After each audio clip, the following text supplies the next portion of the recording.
Welcome back, everyone, to deck building advice so abstract you don't know if I'm a genius or a moron.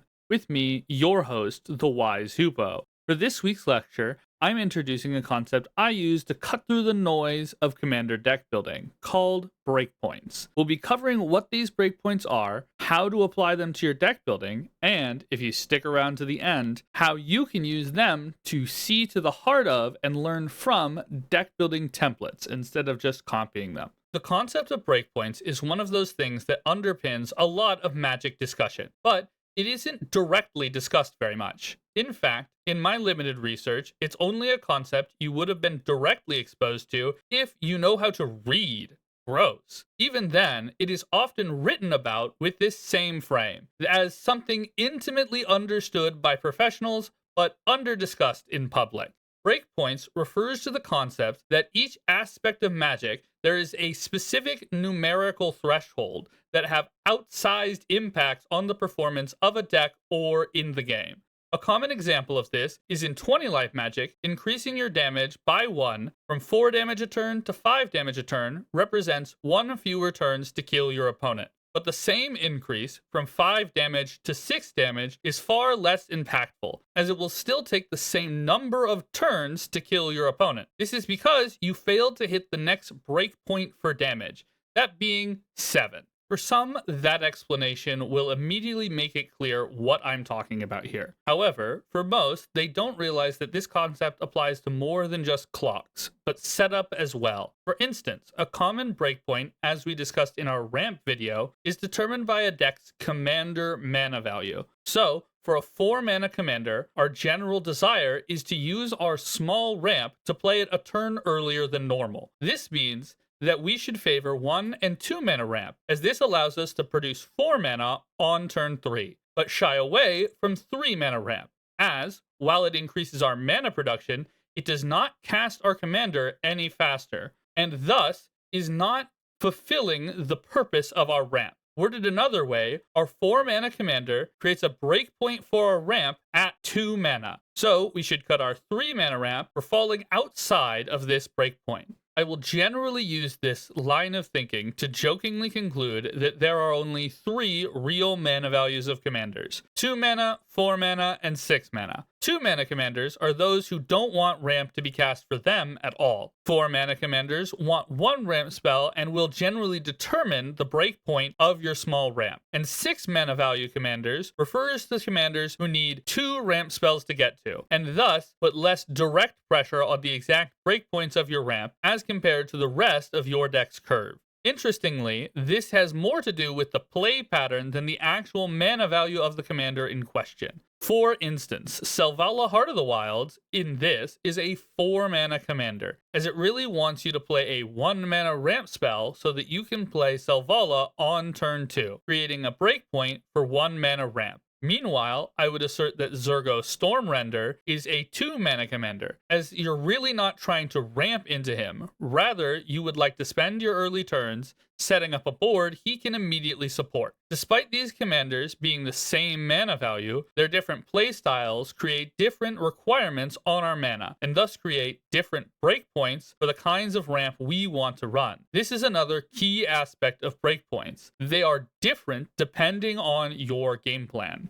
For instance, when playing Voltron, the important breakpoints for damage change to 7 power, 11 power, and 21 power, since they represent a 3-turn, 2-turn, and 1-turn clock respectively. So, it's important to specifically run effects that allow your commander to hit those thresholds. This is something I use to my advantage in both directions for my Yargle and Multani list. The goal of this list is to attack with Yargle and Multani with all my mana up and punish people for not blocking. So I run buff spells that give exactly 3 power to hit that 21 power lethal. On the flip side, this deck is supposed to be bracket 2, so for fun, I run all 10 of the swords of X and Y. This might not seem like a downside, but what becomes obvious from our breakpoints perspective is that I'm paying 5 mana to not only not have a meaningful impact on my commander's lethality, but also the awkwardness of keeping me off my own protection spells. showing not only another example of breakpoints, giving us a good criteria for cuts in our deck, but also that breakpoints can be used to both increase our deck's power and decrease it in order to hit our desired play experience. This is where I can finally give y'all some meaningful advice on deck building intentions to follow up our brackets video.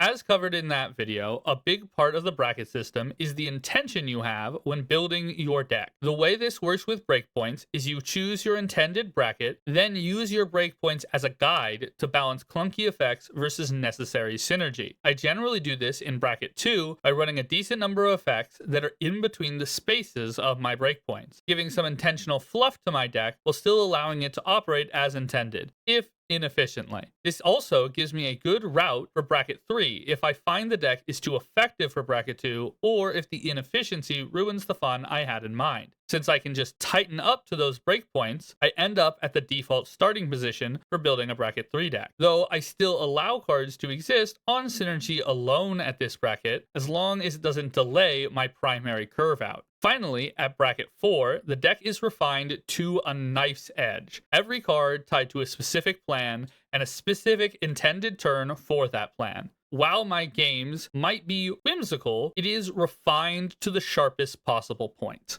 We have already given an example of this mentality at bracket 2 with Yargle and Multani. So, to look into the bracket 3 version of our breakpoints framework, we can look at my Gave combo deck. Not only do we respect our 3 mana breakpoint, we build into it with a decent number of 1 mana dorks to respect the breakpoint created by the high 3-drop count in the deck. Outside of ramp, we have breakpoints for the size of payoff for the deck. Since we plan to go infinite, payoffs like Mirkwood Bats are unnecessary. Instead, we're not going to pay more than 2 mana to convert our loop to damage. Still, we go deeper with breakpoints for the ratios of different enabler effects, with the number of things that add counters, things that want counters to make tokens, things that amplify those counters and tokens, and things that sacrifice those tokens for creatures to go infinite, all being roughly equal numbers. This makes it so even without tutors, random draws still align our combos, or at least a powerful token engine, very consistently. This creates a deck that runs smooth like butter, curving into combos on an incredibly consistent timeline, while still having room to entertain pet cards like Slimefoot, Fetid Gargantua, and Mazarek, which are on theme even if inefficient for the roles they're filling in the deck. Finally, to give a bracket 4 example, we're going to talk about my wacky Satoru the Infiltrator deck. To establish the deck, we are trying to play a Panharmonicon effect to turn our 13 0 and X cost creatures into Pot of Greed. This gives us a couple of specific breakpoints, as the mana cost of most of our trigger and draw doublers is 4, and all of them are below 5, and our combo finishers have a hard cutoff at 7. This makes it so the ramp is outfitted to cast a 2 mana ramp spell on turn 1, which gets us to 4 mana on turn 2, followed by ways to ritual up by 2 to get us to turn 7. We even integrate this mana breakpoint into our interaction, where nothing is above 4, as at that point we'd rather be progressing our main game plan. Additionally, we made sure to hit 10 plus interaction spells in the deck, as this plan takes a bit of doing for bracket 4, meaning that we need to have interaction in our first turn or two. This is another example of a breakpoint, the number of an effect you need to run to see it by a specific turn. In fact, this is the final evolution of our breakpoints theory, using it to make sure you see the cards by the time you need them.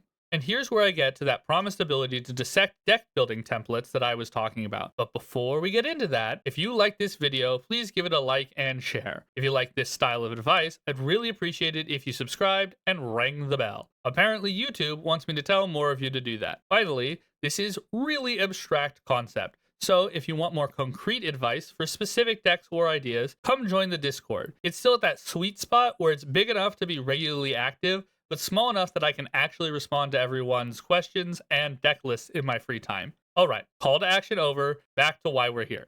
If you've noticed, I keep expanding the notion of breakpoints further and further, starting with important values on your curve, then important damage thresholds, and finally ratios of effects. This is because, at the end of the day, I want breakpoints to be your ultimate tool for card evaluations for your specific decks. This is how it should work. Once you have a plan for the deck, or an interaction you want to accomplish, you can then use that plan to extrapolate all the deck's breakpoints, using turn count as your unit of measurement for functionality. This allows you to build your own personal deck building template for every given deck you make. You do this by understanding the number of effects you need to see it by a specific turn, or a certain amount of that effect by that turn. Now you do that by using what's called a hypergeometric calculator, regulating the turn count using the sample size of the number of cards you've seen by that turn. You can also use this to back calculate other people's deck building templates, see what they are prioritizing and what turns they're trying to get to it by.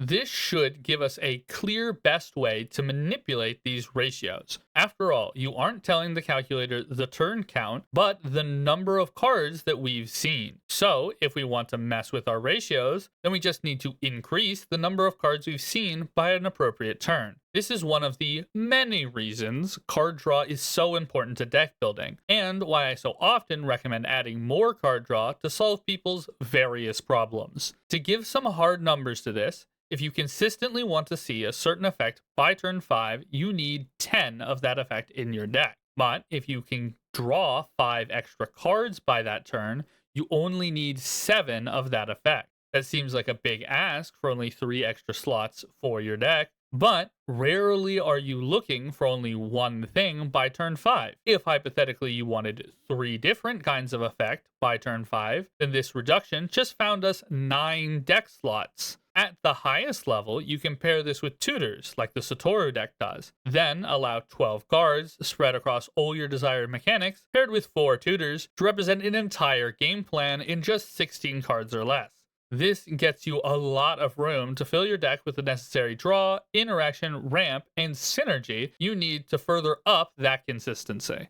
This creates yet another aspect you can throttle up and down like a consistency slider for your deck. The more draw you support, the lower the numbers need to be for all of your other effects. The earlier you get that draw up and running, the more of your plan it affects. But remember, you still need to incorporate it into the curve out as dictated by your ramp. Mana spent to cast a Ponder cannot be spent to cast the talisman it's expected to find, but the Ponder can be cast with the mana the talisman then creates. This is why, when we create a breakpoint, it's important to have in mind where it is in our curve out. If we have a plan to see 2 extra cards and a ramp spell and a creature to attack with by turn 3, we have a problem. While each of these goals is achievable independently, achieving them all at once is incredibly unlikely with the redundancy it requires. This is something else I like about the framework. It makes you exactly evaluate your full game plan, allowing you to shape the different aspects of your deck around when they're needed. This often is a complaint around the use of deck building templates, that if you build your deck to a set number, your deck will become generic. Additionally, you will fail to realize the advantages certain strategies have over others, since you're not shaping your deck to highlight those strengths or cover their weaknesses. Still, for new players, the process of deck building is overwhelming, and this structure can be a very necessary starting point. But if you never learn the reasoning behind the numbers, then the template will become more of a crutch than a learning tool. This is where breakpoints are helpful for you to learn how these templates actually tick, why they choose the numbers that they do, and what that says. Once you understand the template and the things it's leaning on, you will now know better how to morph it to your specific deck. For us experienced players, this is a much more engaging way to teach people than just shouting that templates suck, even if they are suboptimal most of the time. This comes across most obviously in land counts, which have so many confounding factors that a rigid number is both desperately what people want and also simplifying out so much information. As covered in our lands video, most people find lands boring, thinking of them as just an obstacle to surpass to cast their spells, but they are just as much a part of your deck as anything else, and thus have breakpoints. For instance, lands are a key part of our ramp, as when calculating how to lead into spells, we need to consider whether or not we are expected to hit that next land drop. with even having some ramp spells with the advantage of guaranteeing that land drop, or needing a land in hand to even be ramp at all, which can affect their worthiness on our curve. On the flip side, some decks don't particularly care about land drops beyond a certain number, and thus at a certain point they're just dead draws. These can both vary our land counts up and down, but also so can our draw. How many land drops do you need before you need to see certain cards? How many land drops are you expected to make once your draw engines are online? How much of your draw is already stressed looking for other things? All of these are major factors on land counts that breakpoints can illuminate and help you balance.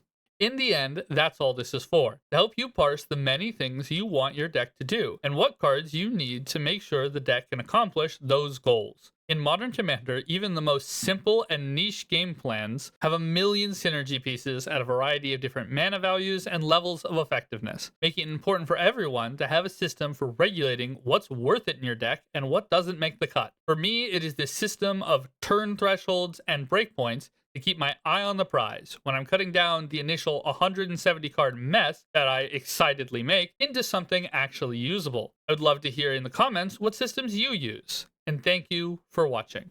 Thank you everyone for watching once again. Sorry this video is a little late. My partner got sick. I hope you all understand.